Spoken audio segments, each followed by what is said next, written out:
you're probably good anytime. Great. Okay, it is 5:31. I call this meeting of the Ramsey, Washington Suburban Cable Commission to order. As previously noticed, this meeting is being conducted by telephonic means pursuant to Minnesota Statute Section 13B.021 in connection with the declared public health emergency in response to coronavirus, COVID-19, and the determination that in-person meetings and meetings conducted under Minnesota Statute Section 13B.02 are not practical or prudent because of a health pandemic or declared emergency. The Commission's Executive Director is physically present at the Commission's regular meeting location. Commission members can hear one another and can hear all discussion and testimony. All votes will be conducted by roll call.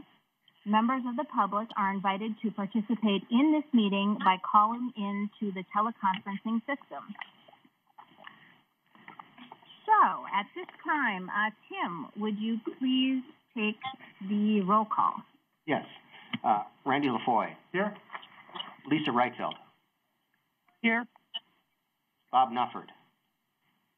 Here. Joanne Frayne. Here.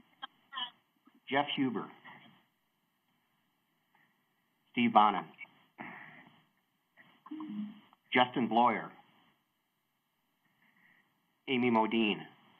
Here. Karen Gotchberg. Here. Newton Smith. Tara Heiser. Scott Dudek. Lori Polkerbeck. Here. Kevin Zabel. Les Dom. Here. Ron Den. Here. Luke Machad. Here. Hello, Luke. Hello. Beverly Frent. Here. Vicki Keating. Okay. You have a quorum. Roll's called. Great, thank you. Next, we will move to open podium. Is there anyone on the call this evening that would like to speak under open podium? One more time, anyone that would like to speak under open podium? Hearing none, we will move to approval of agenda. Are there any suggested changes to the agenda? And if not, I would look for a motion to approve as presented. Madam Chair, I was going to recommend that you add the proposed cell phone policy under new business. That's something the Finance and Personnel Committee had recommended and when they met on Monday night. Very good. Okay. Proposal to add cell phone policy under new business. Okay. I move the amended agenda. Second. All right, we have a motion and a second. Tim, would you please take the roll call vote? Yes. Randy LaFoy. Aye. Bob Nufford. Aye. Amy Modine. Yes, aye. Karen Gotchberg. Yes. Lori Polkerbeck. Aye. Les Dom. Yes. Ron Den. Aye. Beverly Frent. Aye. Motion carries. Thank you. Next, we have the consent agenda. Are there any questions or comments regarding anything listed under the consent agenda? And if not, I would look for a motion to approve as presented. I'll make that motion. Quiet. I'll make that motion, LaFoy. Randy moved it. No. I'll second, Amy. I didn't know. Motion by Randy, second by Amy. Tim, would you please take the roll call vote? Yes. Randy LaFoy. Aye. Bob Nufford. Aye. Amy Modine. Yes. Karen Gotchberg. Yes. Karen Gotchberg's dog. Oh, gosh. I'm sorry. couldn't read it. Lori Polkerbeck. Aye. Les Dom. Aye. Ron Den. Aye. Beverly Friend. Aye. Motion carries. Great, thank you. Then we'll move on to reports, and I have nothing as chairperson, so we'll move to our treasurer. Ron, do you have anything to report? We're still waiting for the outcome of the franchise renewal before we dig into the budget, and then the other two items are coming up under new business. Very good. Any questions for Ron? Thank you, Ron. Then we'll move on to our executive director, Tim. Thank you, Madam Chair, Commission members. I just want to take a brief bit of time here to sort of update you on the mediation, which is by far the most pressing thing in my world right now. Since your last meeting, we've held 4 mediation sessions with Comcast: October 13, October 14, October 22nd, and November 5.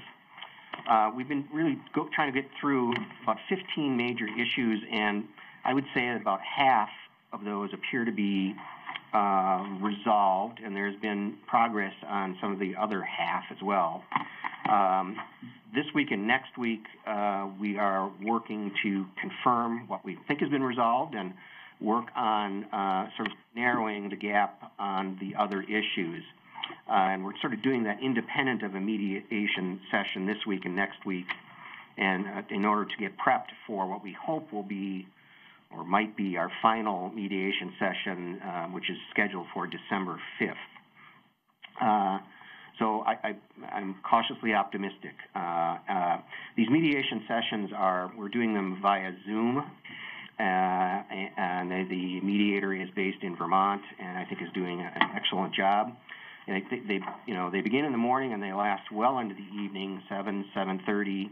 And wow. Of course, we have some post-mediation calls that we do, and they end up going later. I think I had a call with Lori that ended about 11:45 p.m. one night.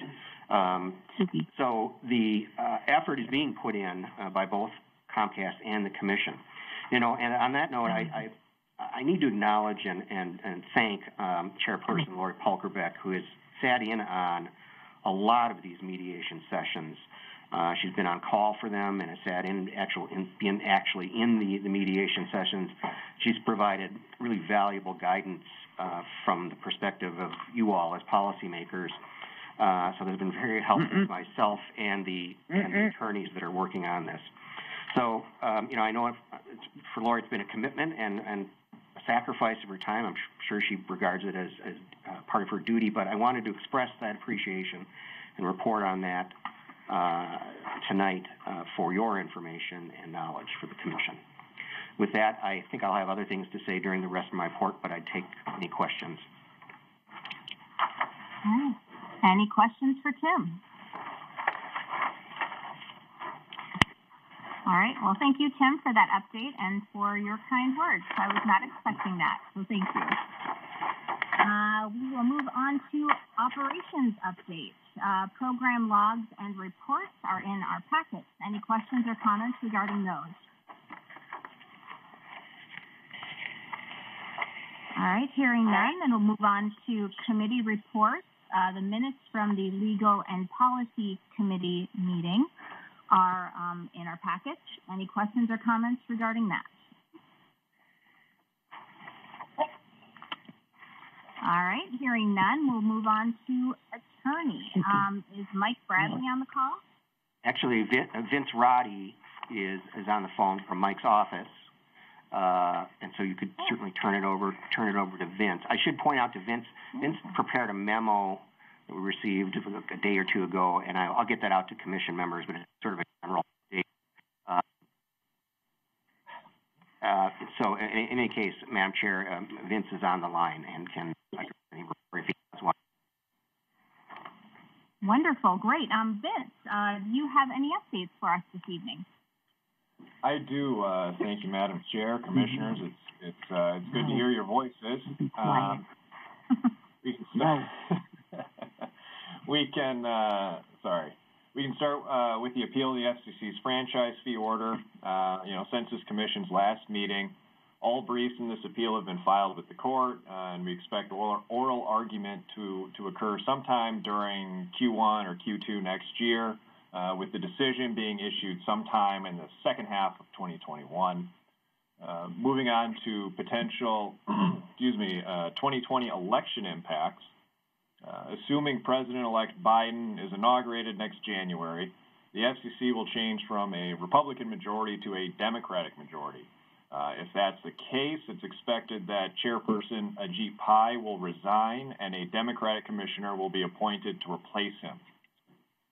With the Democratic majority, franchising authorities may be able to seek alternative relief to the FCC's cable franchising orders, such as seeking a new order that reverses the FCC's prior actions. Minnesota's federal congressional delegation saw only one seat change hands. In the 7th District, Representative Colin Peterson was defeated by former Lieutenant Governor Michelle Fischbach.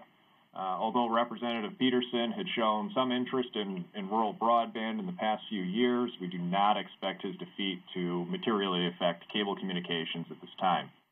At the state level, neither the Minnesota House nor the Minnesota Senate changed control.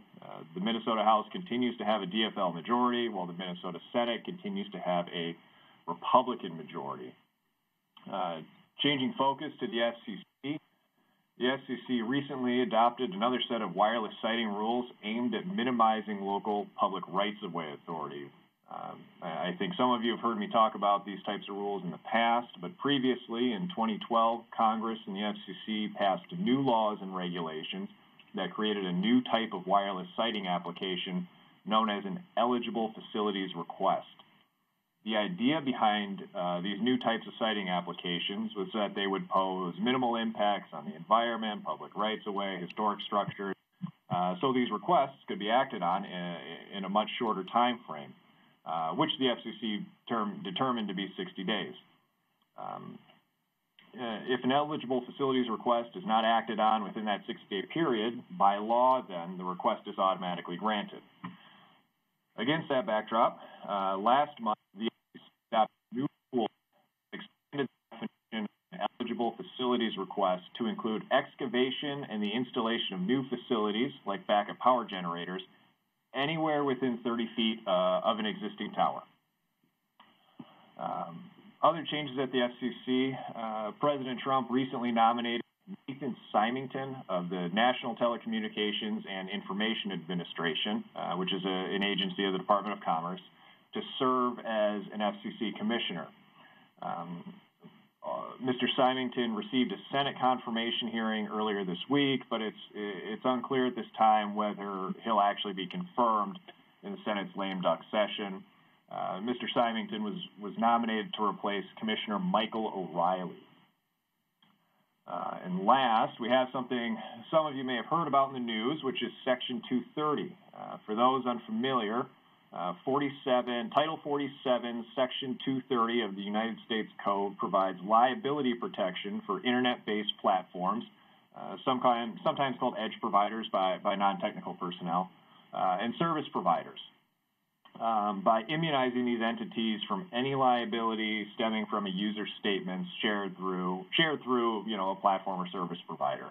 And really, most importantly, Section 230 also protects these entities when they're moderating a user's statements in good faith. Often this type of moderation happens when a user shares images of graphic violence, is harassing another user or individual, or is otherwise sharing objectionable material. Over the past year, this has become, frankly, it's become an election issue, as there are widespread assertions of a bias against conservative viewpoints by social media platforms.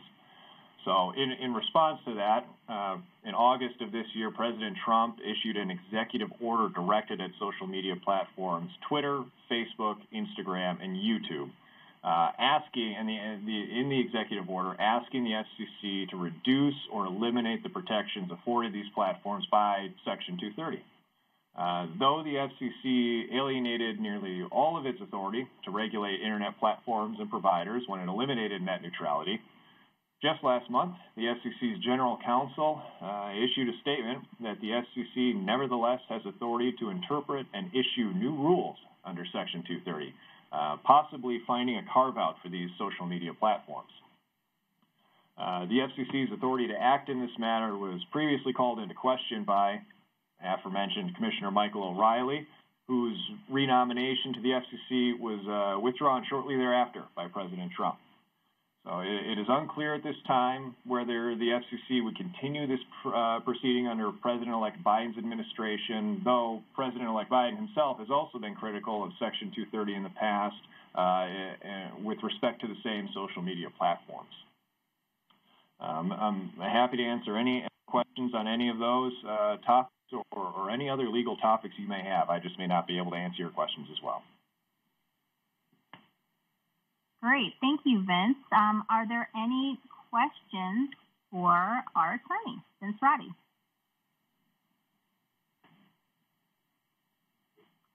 All right. Thank you very much. Then we will move on to cable company.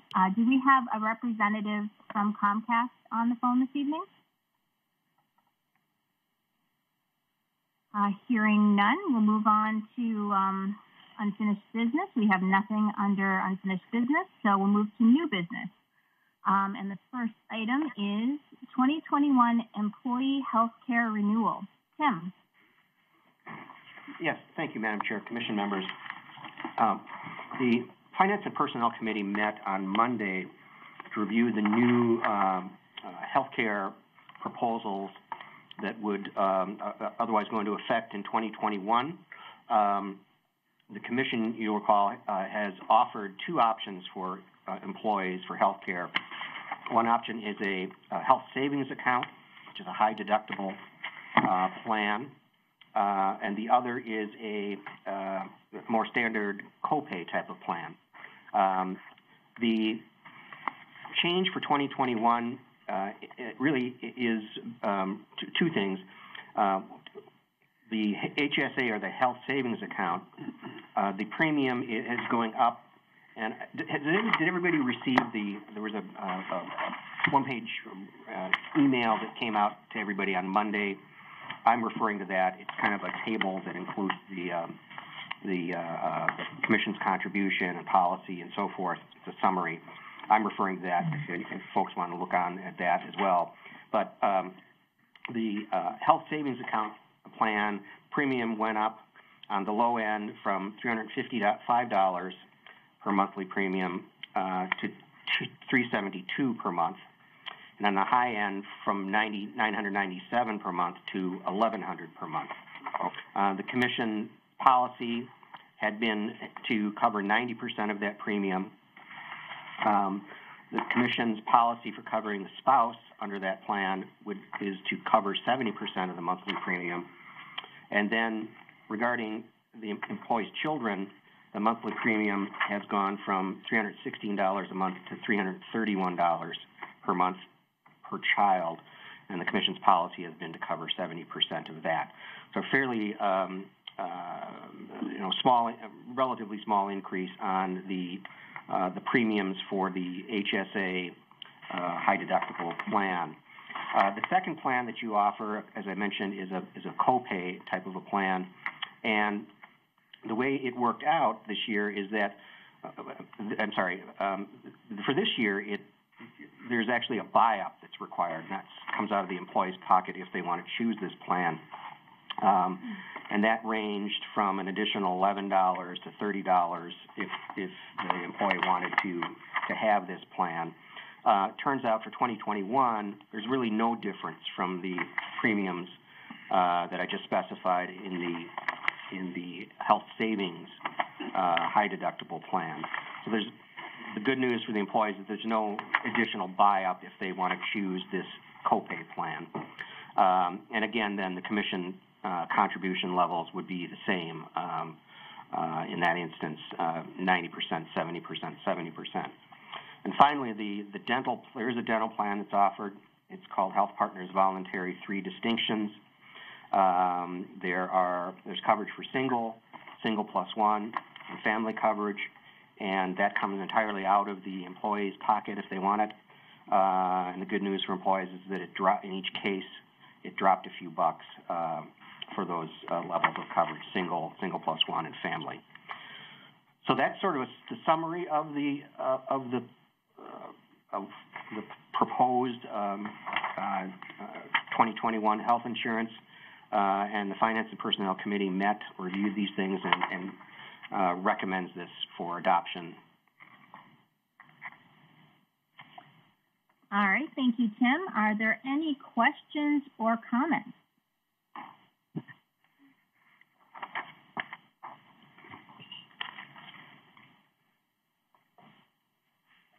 If not, I would look for a motion. So moved. Second. Yeah. Bob. Okay, we have a motion and a second to approve the proposed healthcare insurance policy. Tim, would you please take the roll call vote? Yes. Randy LaFoy. Aye. Bob Nufford. Aye. Aye. Amy Modine. Yes. Karen Gotchberg. Yes. Lori Polkerbeck. Aye. Les Dom. Yes. Ron Den. Aye. Beverly Friend. Aye. The motion carries. All right, thank you. Then we will move on to cell phone reimbursement policy. Tim. Yes, thank you, Madam Chair, Commission members. The Finance and Personnel Committee, as I said, met on Monday, and they also are recommending a policy to address the use of cell phones relative to employees. This was an item that they discussed on Monday, as I said, and we actually emailed to everyone a draft policy based on that discussion to Commission members. So I'm referring to that document that was sent out to everyone on Tuesday.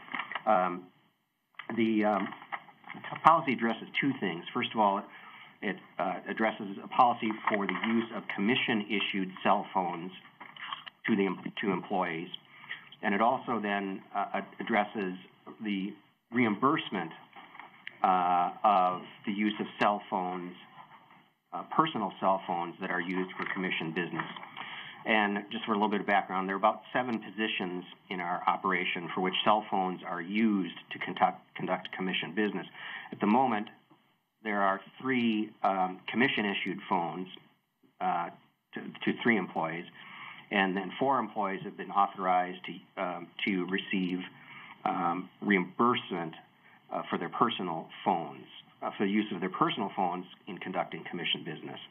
So this policy is really intended to sort of organize that and clarify that use and any of the related reimbursements. So it's there for your consideration now as recommended by the Finance and Personnel Committee. All right, thank you. Are there any questions or comments regarding the cell phone reimbursement policy? I guess I didn't hear or understand. How are we reimbursing in dollars?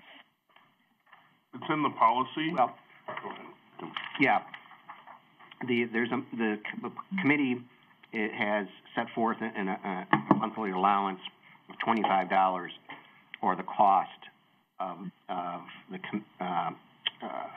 $25 per month. I'm sorry. For using your personal phone? Yes, if that's just for authorized employees who've been pre-authorized. If they need to use their phone for commission business, they would be eligible. If we need them to use their phone for commission business, this makes it eligible for reimbursement up to that amount. Do we reimburse per call or just by the month? Just give them the $25. Just the flat amount, $25. Okay. And then the ones who have the commission-issued phones, there's no reimbursement or anything because the commission pays for the phone. That's right. Mm-hmm.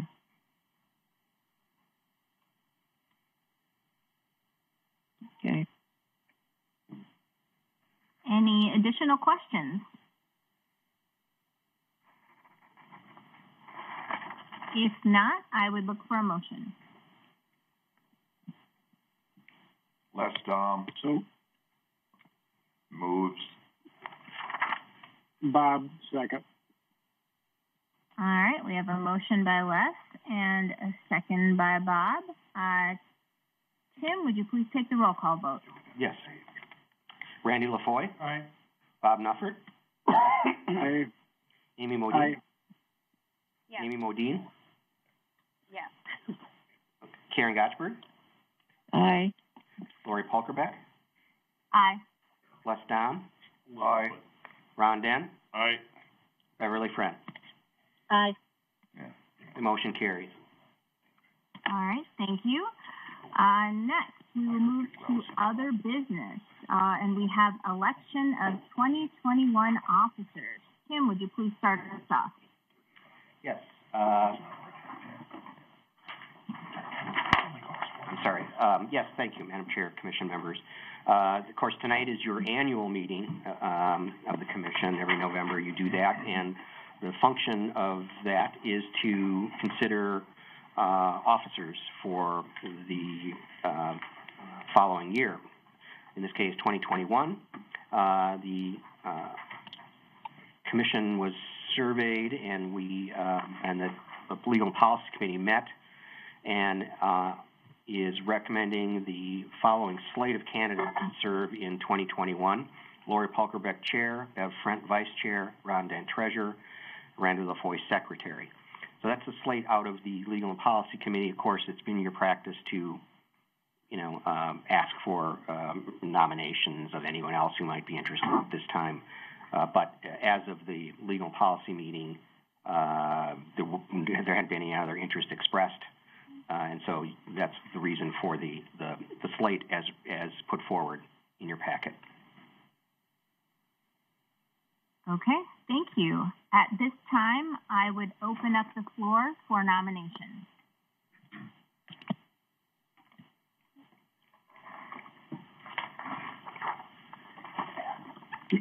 I'd move the slate. I'll second. Les.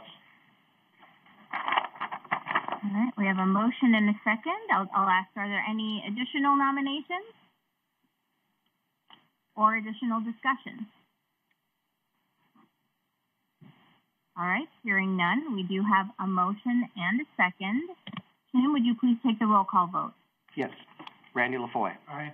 Bob Nuffert. Aye. Amy Modine. Yes. Karen Gotchberg. Aye. Lori Polkerbeck. Aye. Les Dom. Yes. Ron Den. Aye. And Beverly Friend. Aye. The motion carries. Thank you, and congratulations to our 2021 officers. Before we adjourn... And thank you to all for the last year's service. You're welcome. Thank you. Agreed. I'm having to leave the meeting for now. Sorry. You're Thanks, nearly Karen. done, so no worries. Thank you, Karen. Before we adjourn, I just wanted to say Thanksgiving is coming up in 2 weeks, and so I'd like to wish everyone a happy and healthy Thanksgiving this year. And at this time, I would look for a motion to adjourn. So moved. Second. We have a motion and a second. Tim, would you please take the roll call vote? Yes. Randy LaFoy. Aye. Bob Nuffert. Aye. Amy Modine. Yes. Karen Gotchberg. I think she left. Lori Polkerbeck. Aye. Les Dom. Yes. Ron Den. Aye. And Beverly Friend. Aye. Motion carries. Very good. Thanks, everyone. Good night.